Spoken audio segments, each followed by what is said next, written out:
Hi friends, काव्याज किचनमध्ये तुमचं स्वागत आहे। तर आज महाशिवरात्री स्पेशल मी साबुदाण्याची खीर बनवणार आहे आणि असा सुट्टा असा साबुदाणा बनवणार आहे। तर बघा कसं बनवते ते। इथे 1 लिटर दूध घेतलेलं आहे। तर ते दूध मी टोपामध्ये ओतून तापत ठेवलेलं आहे। थोडंसं पाणी पण टाकलेलं आहे। इथं आहे ना बदाम आणि काजू मी भिजवून घेतलेले आहेत। तर ती बदामाची साल काढून घ्यायची आहे आपल्याला। तर आता इथे मी सगळे बदाम ची साल काढून घेणार आणि याला आहे ना मिक्सरच्या भांड्यात टाकून थोडंसं वाटून घेणार। मिक्सरच्या भांड्यात काजू आणि बदाम टाकायचे आणि थोडं मिल्क पावडर 2 चम्मच मिल्क पावडर टाकायचे आणि पाणी टाकून त्याला थोडं वाटून घ्यायचे। तर इथे वाटून घेतलेलं आहे बघा।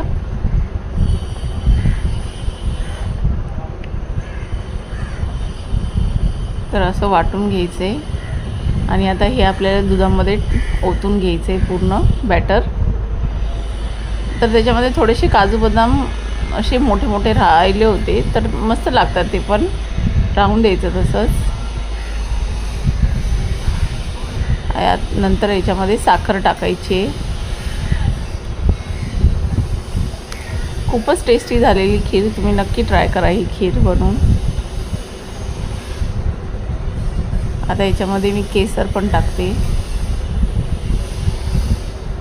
केसर ऑप्शनल आहे, तुम्हाला टाकायचे टाका, नाही टाकलं तरी चालतं।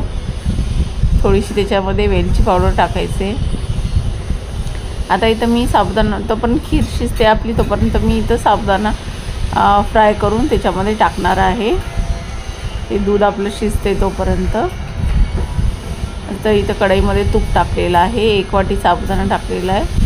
असं आपण मस्त तुपामध्ये व्यवस्थित भाजून घ्यायचे साबुदाणा।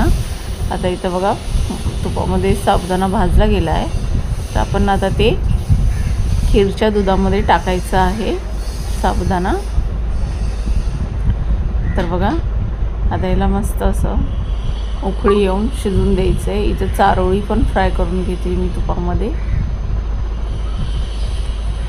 तर असं फ्राय करून घ्यायचं आहे आणि आता ही चारोळी पण आपल्याला त्याच्यामध्ये टाकायची आहे आणि 5-10 मिनटं आपल्याला त्याला उकळायचं आहे चांगलं।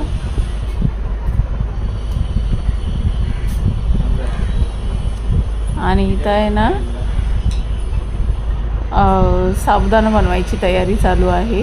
तर त्यासाठी मी मिरच्या कापून घेतलेल्या आहेत आणि बटाटे कापून घ्यायच्यात। बटाटे उकडून घेतलेले आहेत। आता इथं उकडून बटाटे त्याच्यामध्ये टाकणार आहे। तर हे बघा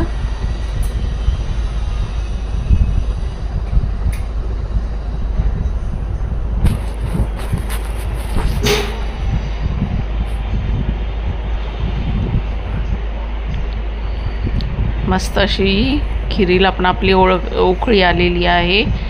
तर आता इथं साबुदाणा बनवायला घेते मी त्या कढईमध्ये।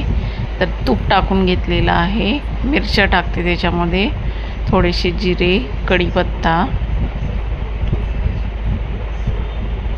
आणि आपले ते बटाटे कापून ठेवले होते ते बटाटे पण टाकायचे त्याच्यामध्ये।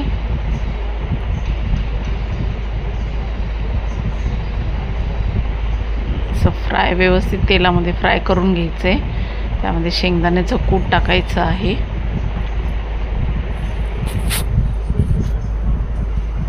मीठ टाकायचं आहे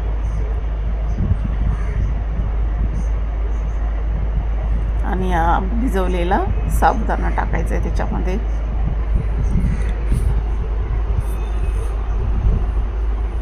मस्त असं फिरून घ्यायचं आहे व्यवस्थित त्याला।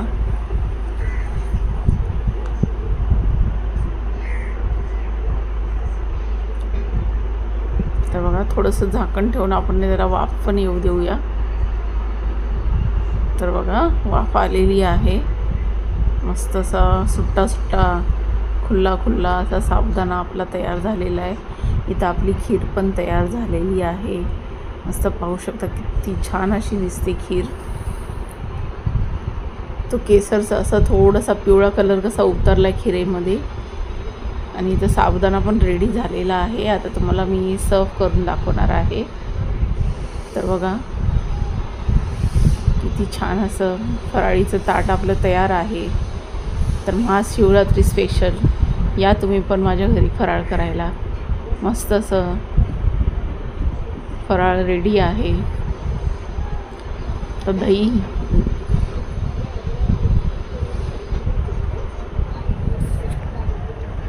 तर माझी ही रेसिपी आवडली असेल तर लाईक शेअर सबस्क्राईब करायला विसरू नका.